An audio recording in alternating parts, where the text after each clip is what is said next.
But the Minnesota Vikings, I mean, they might not even wait until Monday to fire head coach Mike Zimmer. Our JLC stating the Vikings are getting set to begin a search for another head coach after another disappointing season in the land of 10,000 lakes. Is it time for them to move on from Zimmer, Brady? No. I mean, look, good luck finding someone else who's going to replicate what he's been able to do during his tenure with the Minnesota Vikings. He's won 2 NFC North titles. He's been to the playoffs a number of times, to the NFC Championship game in particular. And you got to deal with Aaron Rodgers twice a year. I mean, cut the guy some slack, all right? He's 7-8-1 versus the Packers during his tenure there. That's not all that bad when you think about it. So the reality is, you move on from Mike Zimmer, he's hired in a minute, depending on his contractual status and the offset language and all that stuff, at a minimum as a DC, if not for a head coach.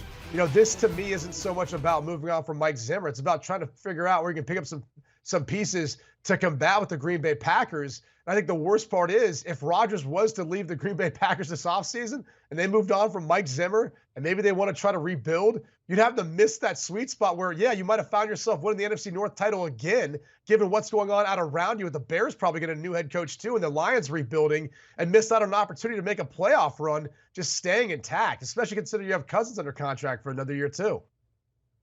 Yeah, I think it's a little premature to dump Zimmer. I think he's a really good coach, and Brady's spot on. I mean, he would be a defensive coordinator guaranteed. The only thing that would slow him down to becoming a DC on another team is exploring head coaching options. And I do think he'd have them, depending on how many people end up firing their coach this offseason. You see it a lot with these sort of older DC, the older cranky conservative defensive coordinator types, right? People want to fire Vic Fangio and Mike Zimmer and Pete Carroll. Like they're not not spicy enough or whatever it is for offensively, I guess. The Vikings were good on offense. The defense has definitely taken a step back in the last few years, but they're really trying to kind of reload that defense and start back over. They had some misses in the draft. They let some guys walk in free agency, and so I think you have to give him more of a chance to try and get that defensive talent on that side of the ball in order to succeed. Offensively, they're pretty good outside of his clear disgust and disdain for Kirk Cousins.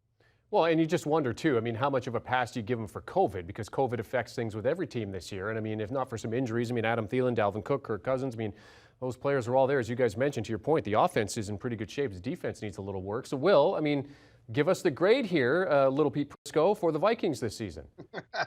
A little, do you know how tiny a little Pete Prisco would be? I went D+ for the Vikings grade. I did want to kind of grade on a curve. They had some, they did have issues with COVID. I mean, every team did, right? But they had Kirk Cousins unvaccinated. Made it throughout the entire season, and then ended up missing week 17. And defensively, they just weren't good. They were bottom 20. I think they're 25th currently in points against.